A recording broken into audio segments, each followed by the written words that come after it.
Alright, this is Fakafon and the continuation of my Fallout 3 review. Still without footage.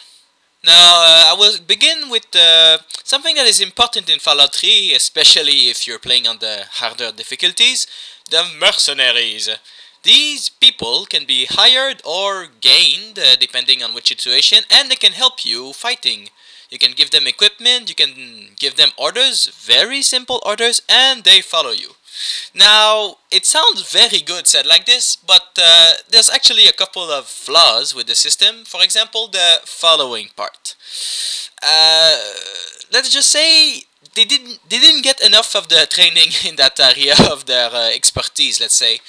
For example, you walk around, you know, he's behind you, everything's okay, and you say, I'm gonna go inside this building. So you go inside the building, you continue, and you get in the, you get in a fight, and you're like, oh right, I have my companions to back me up, and then you die, and you're like, well, I thought I was, two people. Well, no, your companion never showed up. So you load the game, you enter the place, you turn around, he's still not there, you go out, he's there outside, looking at birds, and you're like, well, follow me, you're my companion. And he's like, oh yeah, that's right, yes. So anyway, you get back inside the building, he's still not there, you go outside, he's not there anymore, you go inside the building, and there he is, finally. Ugh. Or sometimes you're in the wilderness, because there's a lot of wilderness in this game, and you get attacked, so you say, I'm gonna jump on a rock to protect myself. So you jump on a rock. Now here's something, your companions cannot follow you if there's no way for them to walk to the place you have to go. So if you jump on a rock and there's no way to walk on the rock, they're gonna go insane, they're gonna go batshit crazy, something in their head will explode and they'll run away. Really, really fast. And I'm not kidding. I go on a rock and they're like, wow. They really, really help. But, apart from the following, like, idiots part, they're actually pretty good in combat. Sometimes they're a little too aggressive, but, it doesn't really matter, because normally they're good enough to take down at least 5 people before you kill even one.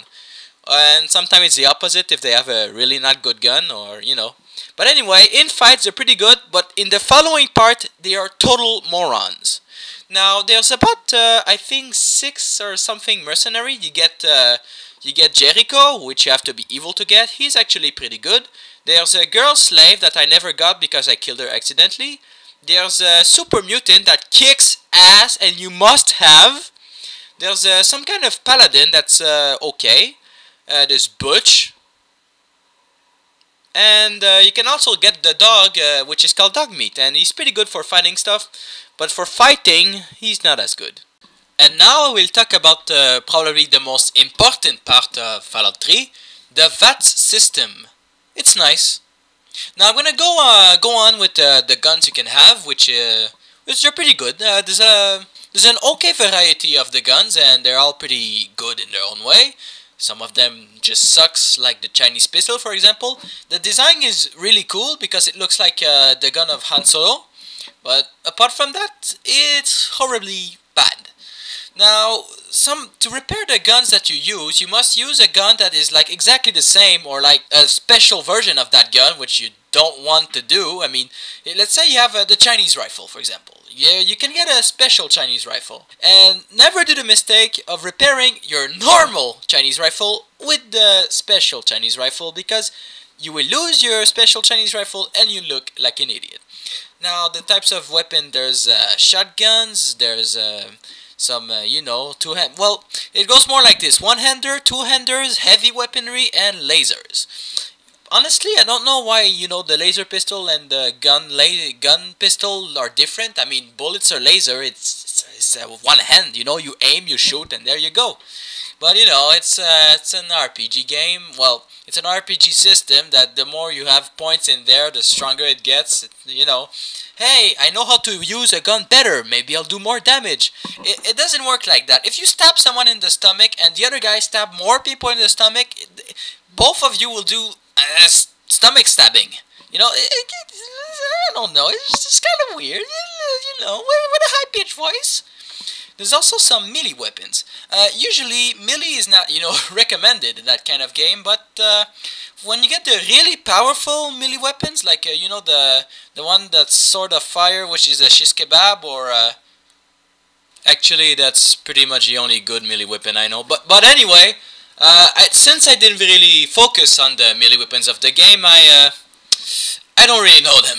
But of course, it doesn't compare to the Fat Man and ridiculouslyer, the Merv.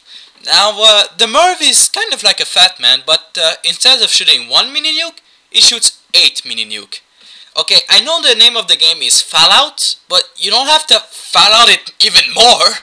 But actually, yeah, they had to do it. They had to make the most ridiculous weapon ever created in a game because it's just so powerful, it's so fun to use, but it's also really ridiculous. And it's kind of an overkill. Maybe now I should talk about the customization part of your character. You can wear pretty much whatever you want, even if you're not good with armor. I don't even remember if there's an armor stats in this game. I don't think so. But anyway, at the beginning of the game, you can choose what you will look like and from what ethnicity, where you came from, and you can choose, you know, your eyes, your mouth, your nose, and all that stuff. But as soon as you put a helmet, it doesn't matter anymore. That's why I never use helmet. And as the degree of the customization, it's pretty good for the facial features, but you don't really choose your body, like muscular, not muscular, etc. It's not as good as Saints Row 2, for example, but it's way better than most other games where you only choose like 3 kinds of faces. Like for example, the game Hellgate London, where you only choose like a little bit of faces and like some kinds of beard. They all look ridiculous anyway. But in Fallout, the hairs are also really, really bad. Like 3 haircuts maybe are okay, and the rest of them are just terrible. You look like an idiot. There's also some mustaches and beards, and I don't really see any difference between them. I mean, there's a lot of beards and mustaches, but like half of them are like a rip-off of the other half. So it's a bit stupid. You should just keep like half of the beard that actually matter, and the other half, like, I think there's like maybe 1 millimeter more of mustache on one than the other. It's not a big difference. Before I finish, I know this is out of context, but has anyone seen the movie Taken? At the end of the movie, we know that the girlfriend, the blonde girl Amanda, died, but nobody seems to care about it. Isn't that mean?